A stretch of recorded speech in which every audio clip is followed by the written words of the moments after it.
Chapter 109. Ahab and Starbuck in the cabin. According to usage, they were pumping the ship next morning, and lo, no inconsiderable oil came up with the water. The casks below must have sprung a bad leak. Much concern was shown, and Starbuck went down into the cabin to report this unfavorable affair. In sperm whalemen with any considerable quantity of oil on board, it is a regular semi-weekly duty to conduct a hose into the hold and drench the casks with seawater, which afterwards, at varying intervals, is removed by the ship's pumps. Hereby the casks are sought to be kept damply tight, while by the changed character of the withdrawn water, the mariners readily detect any serious leakage in the precious cargo.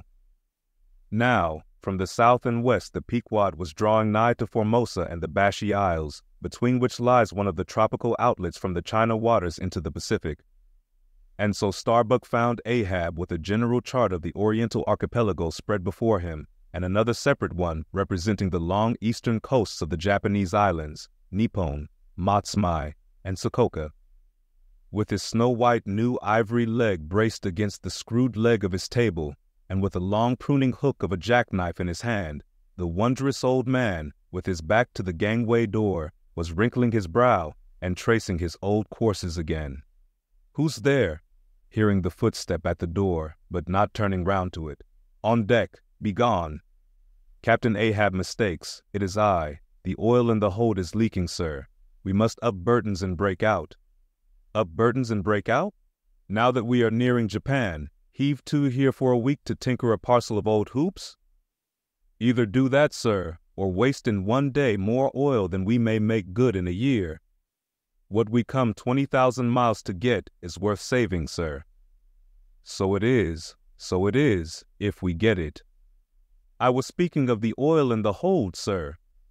"And I was not speaking or thinking of that at all.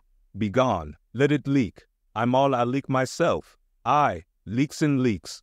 Not only full of leaky casks, but those leaky casks are in a leaky ship, and that's a far worse plight than the Pequod's, man. Yet I don't stop to plug my leak, for who can find it in the deep-loaded hull, or how hope to plug it, even if found, in this life's howling gale? Starbuck, I'll not have the burdens hoisted." "What will the owners say, sir?" "Let the owners stand on Nantucket Beach and outtile the typhoons. What cares Ahab? Owners, owners?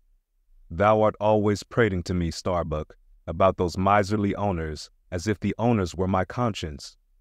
But look ye, the only real owner of anything is its commander, and hark ye, my conscience is in this ship's keel, on deck." "Captain Ahab," said the reddening mate, moving further into the cabin, with a daring so strangely respectful and cautious that it almost seemed not only every way seeking to avoid the slightest outward manifestation of itself, but within also seemed more than half distrustful of itself. "A better man than I might well pass over in thee what he would quickly enough resent in a younger man. Aye, and in a happier, Captain Ahab." "Devils! Dost thou then so much as dare to critically think of me? On deck?" "Nay, sir, not yet. I do entreat, and I do dare, sir, to be forbearing. Shall we not understand each other better than hitherto, Captain Ahab?"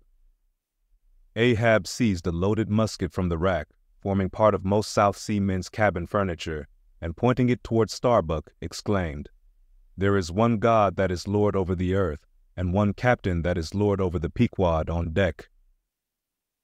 For an instant, in the flashing eyes of the mate and his fiery cheeks, you would have almost thought that he had really received the blaze of the leveled tube. But, mastering his emotion, he half calmly rose, and as he quitted the cabin, paused for an instant and said, "Thou hast outraged, not insulted me, sir. But for that I ask thee not to beware of Starbuck. Thou wouldst but laugh. But let Ahab beware of Ahab. Beware of thyself, old man. He waxes brave, but nevertheless obeys. Most careful bravery that," murmured Ahab, as Starbuck disappeared. "What's that he said? Ahab, beware of Ahab. There's something there." Then, unconsciously using the musket for a staff, with an iron brow he paced to and fro in the little cabin, but presently the thick plates of his forehead relaxed, and returning the gun to the rack, he went to the deck. "Thou art but too good a fellow, Starbuck," he said lowly to the mate, then raising his voice to the crew.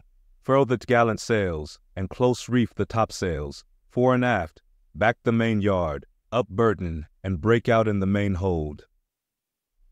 It were perhaps vain to surmise exactly why it was that, as respecting Starbuck, Ahab thus acted.